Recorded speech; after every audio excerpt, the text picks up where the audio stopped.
If people won't fight for freedom, please do not tell me that you love yourself or anyone else.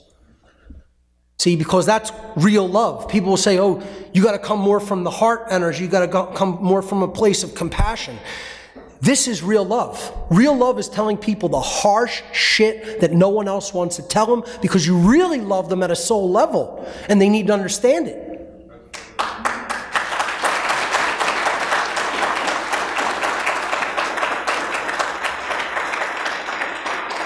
This is the condition of most human beings in the modern day. They're in the schizoid state. They don't know who they are. They don't know, who they are or who the enemy is.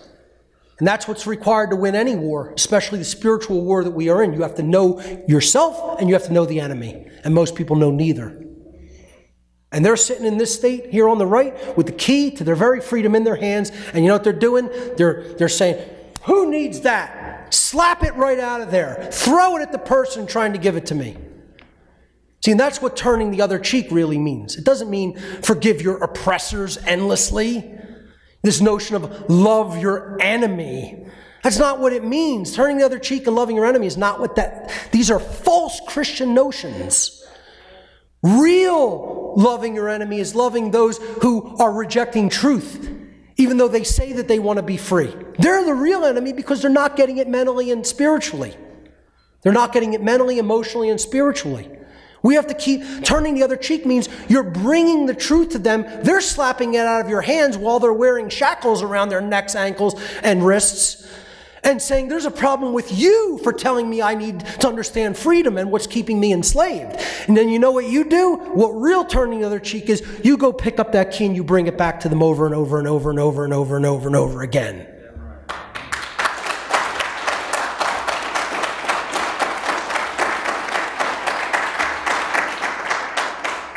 Please do not tell me, and again, I know that most people here in this room understand this, but the people listening out there, do not tell me, if you are unwilling to fight for your own freedom, please do not tell me that you love your children, because you are an outright liar if you make that statement.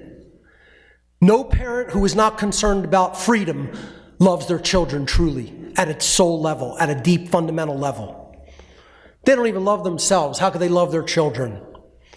Once again, I use the example of my own grandmother on my father's side who will probably die in that condition of ignorance and an enslaved mind because her ego is too calcified to admit her wrong thoughts, feelings, and actions. Would say, I know that the world is enslaved, I don't intend to do anything about it, and I don't care. To her grandson's face. You think that being can love anybody? Now, that being said, I'm not going to say I hate that person. They're destroyed at a soul level. That's a destroyed soul. I feel horrible for that person. I would never want to be in that condition, you know? I hope the person is somehow able to be reformed, but it would take literally an act of God. Literally. I don't have the power to transform a human being in that condition. I don't have that power or ability and would never claim that I have it. I'm not that powerful. That will take something that is infinitely more powerful than someone like me.